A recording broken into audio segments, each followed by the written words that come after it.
Questa sera presentiamo il libro K35, è un romanzo scritto da un giovane scrittore trentenne, Michele Franco, letto dai ragazzi.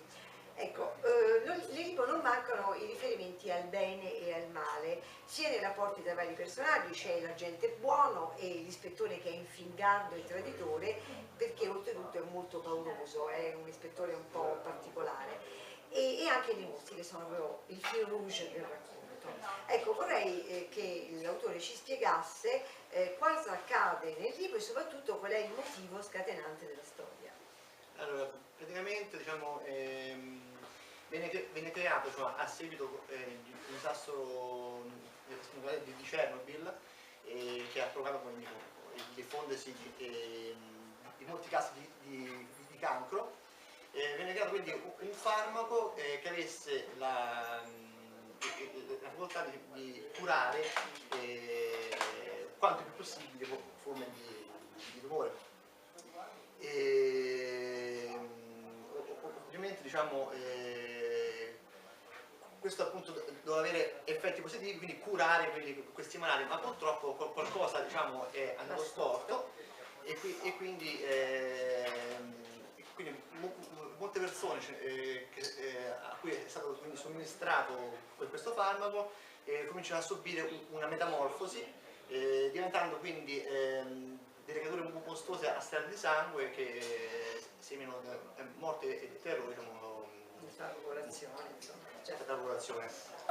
L'opera K35 di Michele Franco si presenta come un romanzo horror con affinità al thriller e al linguaggio utilizzato dall'autore risulta essere semplice e chiaro. La ricchezza dei personaggi, la rapida successione degli eventi e la notevole suspense rendono ancora più intrigante la storia. Leggendo l'opera si denotano le influenze del grande re dell'horror Stephen King, della famosissima saga horror molto conosciuta dai giovani di Resident Evil e dei grandi maestri del brivido del passato che tutti conosciamo come Edgar Allan Poe e Howard Philip Lovecraft.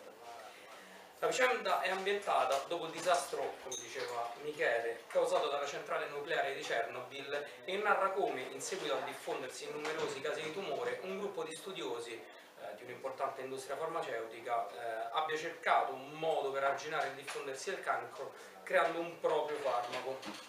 Purtroppo però, normalmente, qualcosa va storto e i pazienti a cui viene somministrata la cura subiscono una metamorfosi, diventando delle orribili creature mostruose affamate di carne umana che vagano per la terra, diffondendo morte e terrore. Questo scuote l'opinione pubblica e il protagonista della storia, un certo dottor Andrew Barkin, viene accusato di essere l'artefice della catastrofe.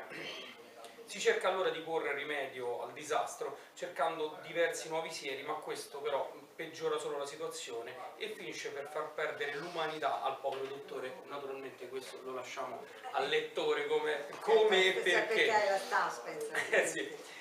L'unica soluzione che resta è quella di risolvere il problema alla radice e fermare la minaccia trovando il vero colpevole prima che sia troppo tardi.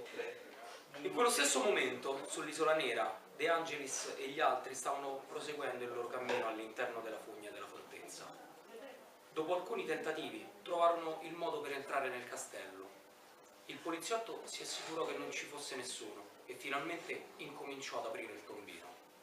Una volta dentro, il gruppo si sforzò di capire in che parte del castello fossero capitati.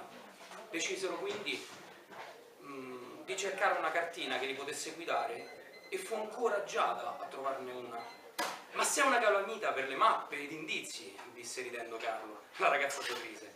Eh sì, e non appena finirà tutto, l'assumerò come mia collega, aggiunse Galletti.